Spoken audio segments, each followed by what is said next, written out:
What's going on, everybody? Do you like fire? Do you like fire builds? If so, let me introduce you to the Flamethrower Build, which is courtesy of patch 2.1.2, which allows us a little bit of flexibility for our builds, and we're going to go over the skills for you, the gear that's going to be required, the Paragon points. I'll show you a little bit of gameplay at the end so you can see exactly what I'm talking about and put this build in action. Now, we'll hit the skills real quick. I'll come back around, let you know what's going on with them. Then we'll hit the gear up real quick. For your skills, Elemental Arrow with Immolation Arrow, Cluster Arrow with Loaded for Bear, Vault with Tumble, Sentry with Spitfire Turret, Preparation with Punishment, Companion with Wolf Companion, and for your passives, Custom Engineering, Steady Aim, Awareness, and Blood Vengeance. Now, what we're looking at here is a pure fire build. I know that there are going to be some options that you can probably squeeze out a little bit of damage, but watch this in action at the end and you'll see what I'm talking about. Elemental Arrow with Immolation Arrow. Now this works because we are running a Kridershot, which is absolutely necessary for this build. Now Immolation Arrow is going to do something because it's going to look amazing. It's going to shoot a fiery arrow that hits an enemy for 300% weapon damage as fire. It's going to blow up, and then it's going to immolate the ground for 315% weapon damage as fire over 2 seconds to enemies within 10 yards, which is really nice because we're going to go over the splash damage and why we like that. Cluster Arrow with Loaded for Bear. You should be familiar with this if you've been playing anywhere in the last year. But if you're not, this is going to be doing quite a bit of damage, 770% damage as fire. Vault with Tumble, just so we can get out of danger. That's always necessary. Sentry with Spitfire Turret. Again, we're going with the fire theme. This is going to shoot out some rockets as well for a little bit of damage, but we're not going to worry too much about that. Preparation with Punishment. Now, this is something that you could probably go another direction. We're going to do this just so we can continue to fire our cluster arrows.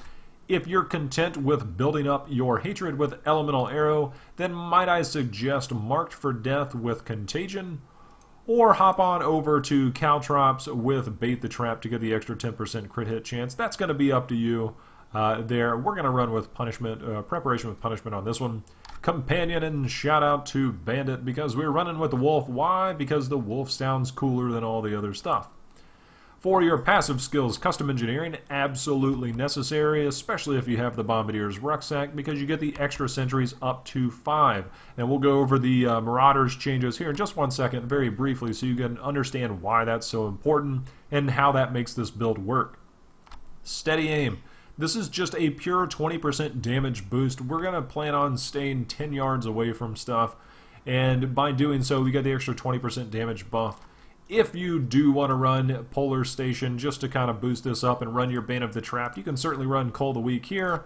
Again, we're having some fun with this build. That's all it's about. It still does a ton of damage. Awareness, because you're a Demon Hunter and you are going to die whether you like it or not. This gives you a second life every minute. So if you die, you got another 60 seconds and you get an extra life.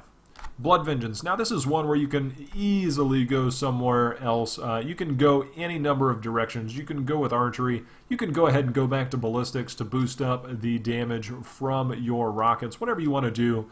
We'll go ahead and put ballistics on there for fun. But we're doing that because we are not running Reaper's Wraps right now. This gives us a little bit more hatred. And we also gain hatred and discipline when we are healing by Health Globe. So depending on if you're running Torment 6 or Greater Rifts, I'm going to leave that up to you. For your gear, like I said, the Kridershot, very important. You'll see in the secondary, Elemental Arrow now generates hatred. Now it can roll 3 to 4. We have 3 on ours, and that's what allows us to use Elemental Arrow here. Very important. For the Marauder's pieces, we're running Marauder's boots, pants, gloves, shoulders, and helmet, and we run that with the Ring of Royal Grandeur. Allows us to hit our 6-piece bonus. Now, your Marauder's bonuses have changed with patch 2.1.2, and you're going to see here, Companion calls all companions to your side. That hasn't changed. It's just a matter of the order in which all this stuff is going. Sentry, for the 4-piece bonus, Sentries cast your Hatred Spender when you do, so no more can you just sit here and go hide in a corner. Those days are over. But they also have charges now, so you'll see that you can put them all out, but then you're waiting for the other one to come around. So it's good to have all 5 up. Why is it good to have all 5 up? Well, because the 6-piece bonus says your generators Elemental Arrow, Chakram, Impale, Multi-Shot, and Cluster Arrow deal 100% increased damage for every active sentry. You have 5 out, you do the math. So now your Elemental Arrow is really strong. And we're also going to be using Cluster Arrow when we are building up, or when we're at max hatred, or when we're trying to, put some damage out there. But if you're building your hatred, Elemental Arrow is a way to go. Now for other pieces of your gear, a Cinder Coat is great here because you have resource cost reduction, which is going to help when you are casting your Cluster Arrow. And then of course it has the fire skill damage as well, which is just going to do more damage because like I said, everything here is fire damage. For a belt we've got a Witching Hour, although you can certainly go, I like a Hellcat Waistguard here because the Kridershot is a little slow, but if you got a little bit of attack speed going, all of a sudden Elemental Arrow now shoots out at a pretty decent clip, and it allows you to get your hatred back a little quicker. How that works for you in the long run, you can find out because it's really fun to play with. The Bombardier's Rucksack is of course very important. Now you can see that we're trying to roll our sentry damage to something else, but we're up to about 9 million per roll. We're going to leave that as is, especially for this build, because we're going to be using both so that when you're casting Immolation Arrow, it's also going to be casting from the sentry, so it's good just to have that sentry damage there. Now for bracers, we're doing something a little different as well. You could run Reaper's Wraps here. That's fine if you want to roll that. Be able to get your hatred back and use Cluster Arrow until you completely run out of hatred and do it all over again.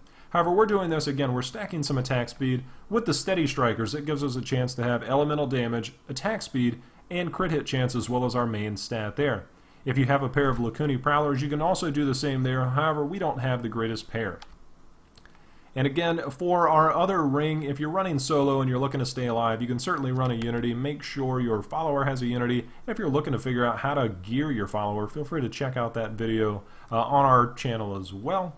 And we're actually running the Compass Rose and the Traveler's Pledge. Now, we're doing this because we get the 2-piece bonus of 250 Vitality plus extra crit hit damage. Now, this is very early, it's the release day, and we don't have any ancient items, so be on the lookout for more changes to come. However, if you're looking to start something right away, the Kridershot is going to have a higher drop rate as of the new patch, so that'll help you out a little bit. If you haven't had a chance to get one yet, odds are getting a lot better that you're going to get one.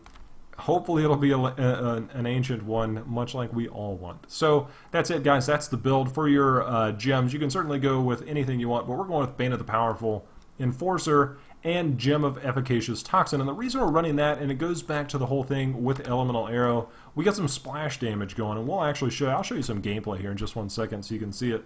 But this gives us some splash damage, so everything that we're hitting is going to be taking 10% increased damage. And if you're running that with Marked for Death, that's an extra 20%, so you can just keep stacking that. If you're cutting off here and you're not going to watch the gameplay, I certainly appreciate you guys watching. If you like the build, feel free to hit that like button below. That is always appreciated. If you want to let me know your thoughts on the build, because this can be kind of fun. If you want to go try it out, let me know as well. Come back, let me know what you think of it, or feel free to just let me know if you hate it, you like it, whatever you want. And if you haven't subscribed already and you're catching this build, be sure and do that because we're going to be doing a lot of builds. Obviously, if you think this sucked, you might not want to stick around, but hopefully you guys like what you saw and you're going to be around for more future videos because it's going to be fun. I love playing with you guys.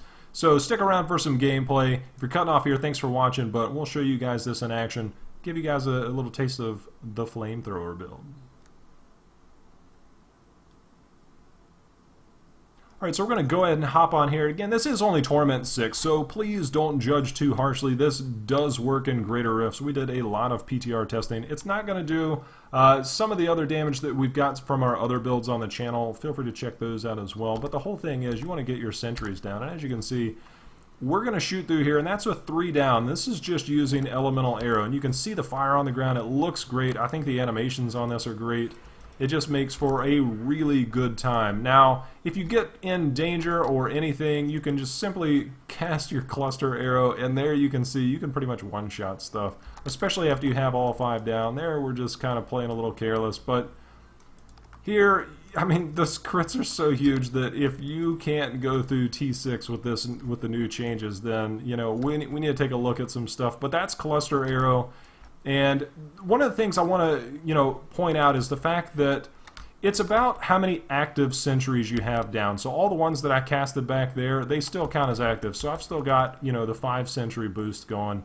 And so keep that in mind when you are doing that. You can kind of chain these together. If you get in an area that you need to just kind of get out of danger, you can certainly pop some down, but as you can see, this is just absolutely melting stuff, and it's really fun. There's a lot of splash damage going on there. I'm just going to put more sentries up.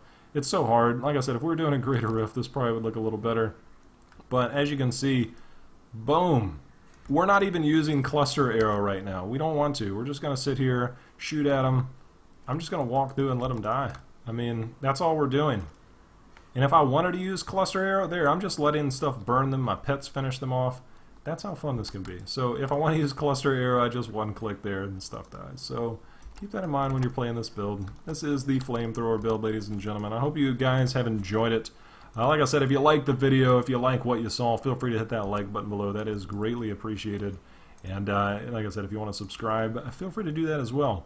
As always, guys, happy hunting. We'll see you again.